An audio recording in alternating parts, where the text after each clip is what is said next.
Welcome to the Slop Farm. Enjoy the video. In this video, I will show you how to cook eggs like in Samgyupsal.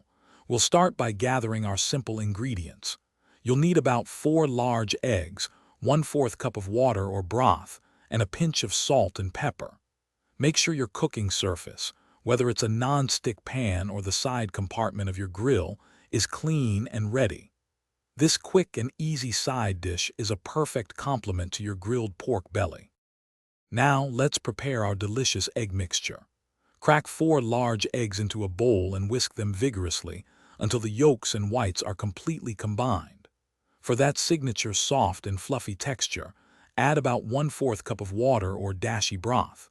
Finish by seasoning with approximately 1/2 teaspoon of salt and a pinch of freshly ground black pepper. Give it another quick whisk to ensure everything is well incorporated.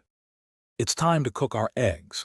Carefully pour the entire egg mixture into your preheated side compartment or non-stick pan. Maintain a consistent medium-low heat. This is crucial for cooking the eggs through without scorching them. If your grill has a lid or you can cover the pan, do so. This gentle steaming action will help create that wonderfully fluffy and tender texture we're aiming for, taking about 5 to 7 minutes. Your Samgyupsal eggs are now perfectly cooked. You'll know they're ready when the edges are set and the center is mostly firm but still looks slightly moist. Using a spatula, gently cut the cooked egg into easy-to-eat bite-sized pieces. These warm, fluffy eggs are best enjoyed immediately. They make a fantastic, savory addition to your grilled pork belly and all the other delicious Korean barbecue accompaniments. Enjoy your meal.